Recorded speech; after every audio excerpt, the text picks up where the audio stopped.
Chegamos no 24º dia da nossa jornada da leitura bíblica e hoje leremos em João os capítulos 2, 3 e 4.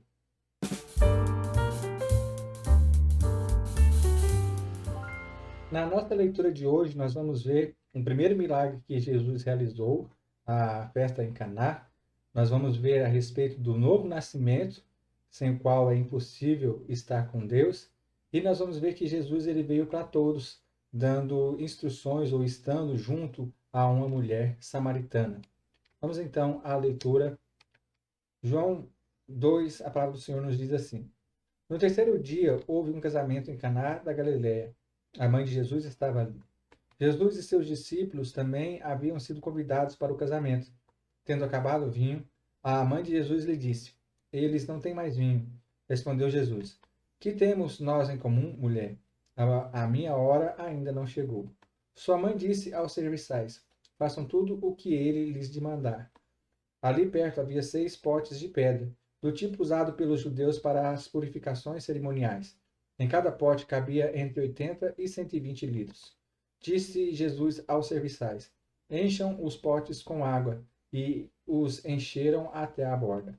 Então lhes disse: Agora leve um pouco do vinho ao encarregado da festa. Eles assim o fizeram, e o encarregado da festa provou a água que fora transformada em vinho, sem saber de onde este viera, embora o soubesse os serviçais que haviam tirado a água.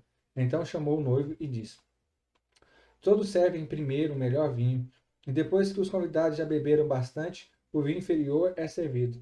Mas você guardou o melhor até agora. Este sinal miraculoso em Caná da Galiléia foi o primeiro que Jesus realizou. Revelou assim a sua glória e os seus discípulos creram nele. Depois disso, ele desceu a Cafarnaum com a sua mãe, seus irmãos e seus discípulos. Ali ficaram durante alguns dias. Quando já estava chegando a Páscoa judaica, Jesus subiu a Jerusalém. No pátio do templo, viu alguns vendendo boi, ovelhas, pombas e outros assentados diante de mesas, trocando dinheiro. Então ele fez um chicote de cordas e expulsou todos os do templo, bem como as ovelhas e os bois. Espalhou as moedas dos cambistas e virou suas mesas. Aos que vendiam pombas disse: Tirem essas coisas daqui. Parem de fazer da casa de meu pai um mercado. Seus discípulos lembraram-se do que está escrito: O zelo pela tua casa me consumirá. Então os judeus lhe perguntaram: Que sinal milagroso o Senhor pode mostrar-nos como prova de sua autoridade para fazer tudo isso? Jesus respondeu: Destruam este templo e eu o levantarei em 3 dias. Os judeus responderam: Este templo levou 46 anos para ser edificado, e o Senhor vai levantá-lo em 3 dias? Mas o templo do qual ele falava era o seu corpo. Depois que ressuscitou dos mortos, os seus discípulos lembraram-se do que ele tinha dito. Então creram na Escritura e na palavra que Jesus dissera. Enquanto estavam em Jerusalém, na festa da Páscoa, muitos viram os sinais miraculosos que ele estava realizando e creram em seu nome. Mas Jesus não se confiava a eles, pois conhecia a todos. Não precisava que ninguém lhe desse testemunho a respeito do homem, pois eles bem sabiam o que havia no homem. Havia um fariseu chamado Nicodemos, uma autoridade entre os judeus. Ele veio a Jesus à noite e disse: Mestre, sabemos que ensinas da parte de Deus, pois ninguém pode realizar os sinais miraculosos que está fazendo se de Deus não estiver com ele. Em resposta, Jesus declarou: Digo-lhe a verdade. Ninguém pode ver o reino de Deus se não nascer de novo. Perguntou-lhe Nicodemos: Como alguém pode nascer sendo velho? É claro que não pode entrar pela segunda vez no ventre de sua mãe e renascer. Jesus respondeu: Digo-lhes a verdade. Ninguém pode entrar no reino de Deus se não nascer da água e do Espírito. O que nasce da carne é carne, mas o que nasce do Espírito é Espírito. Não se surpreenda pelo fato de eu ter dito: é necessário que vocês nasçam de novo. O vento sopra aonde quer. Você o escuta, mas não pode dizer de onde ele vem nem para onde vai. Assim acontece com todos os nascidos do Espírito. Perguntou Nicodemos: Como pode ser isso? Disse Jesus: Você é mestre em Israel e não entende essas coisas? Asseguro-lhe que nós falamos do que conhecemos e testemunhamos do que vimos, mas mesmo assim vocês não aceitam o nosso testemunho. Eu lhes falei de coisas terrenas e vocês não creram. Como crerão se lhes falar das coisas celestiais? Ninguém jamais subiu ao céu, a não ser aquele que veio do céu, o Filho do Homem. Da mesma forma como Moisés levantou a serpente no deserto, assim também é necessário que o Filho do Homem seja levantado, para que todo o que nele crê tenha a vida eterna. Porque Deus tanto amou o mundo que deu o seu Filho unigênito, para que todo aquele que nele crê não pereça, mas tenha a vida eterna. Pois Deus enviou o seu Filho ao mundo, não para condenar o mundo, mas para que este fosse salvo por meio dele. Quem nele crê não é condenado, mas quem não crê já está condenado, por não crer no nome do Filho unigênito de Deus. Este é o julgamento. A luz veio ao mundo, mas os homens amaram as trevas e não a luz, porque as suas obras eram más. Quem pratica o mal odeia a luz e não se aproxima da luz, temendo que as suas obras sejam manifestas. Mas quem pratica a verdade vem para a luz, para que se veja claramente que as suas obras são realizadas por intermédio de Deus. Depois disso, Jesus foi com os seus discípulos para a terra da Judéia, onde passou algum tempo com eles e batizava. João também estava batizando em Enom, perto de Salim, porque havia ali muitas águas e o povo vinha para ser batizado. Isso se deu antes de João ser preso. Seguiu uma discussão entre alguns discípulos de João e um certo judeu a respeito da purificação cerimonial. Eles se dirigiram a João e lhes disseram: Mestre, aquele homem que estava contigo no outro lado do Jordão, do qual testemunhaste, está batizando, e todos estão se dirigindo a ele. A isso João respondeu: Uma pessoa só pode receber o que lhe é dado do céu. Vocês mesmos são testemunhas de que eu disse que eu não sou o Cristo, mas sou aquele que foi enviado diante dele. A noiva pertence ao noivo. O amigo que presta serviço ao noivo e que o atende e o ouve, enche-se de alegria quando ouve a voz do noivo. Esta é a minha alegria, que agora se completa. É necessário que ele cresça e que eu diminua. Aquele que vem do alto está acima de todos. Aqueles que é da terra pertence à terra e fala como quem é da terra. Aquele que vem do céu está acima de todos. Ele testifica o que tem visto e ouvido, mas ninguém aceita o seu testemunho. Aquele que o aceita confirma que Deus é verdadeiro. Pois aquele que Deus enviou fala as palavras de Deus, porque ele dá o Espírito sem limitações. O Pai ama o Filho e entregou tudo em suas mãos. Quem crê no Filho tem a vida eterna. Já quem rejeita o Filho não verá a vida, mas a ira de Deus permanece sobre ele. Os fariseus ouviram falar que Jesus estava fazendo e batizando mais discípulos do que João, embora não fosse Jesus quem batizasse, mas os seus discípulos. Quando o Senhor ficou sabendo disso, subiu da Judéia e voltou uma vez mais à Galiléia. Era-lhe necessário passar por Samaria. Assim, chegou a uma cidade de Samaria, chamada Sicar, perto das terras que Jacó dera a seu filho José. Havia ali o poço de Jacó. Jesus, cansado da viagem, sentou-se à beira do poço. Isso se deu por volta do meio-dia. Nisso veio uma mulher samaritana tirar água. Disse-lhe Jesus: Dê-me um pouco de água. Os seus discípulos tinham ido à cidade comprar comida. A mulher samaritana lhe perguntou: Como o Senhor, sendo do judeu, pede a mim, uma samaritana, água para beber? Pois os judeus não se dão bem com os samaritanos.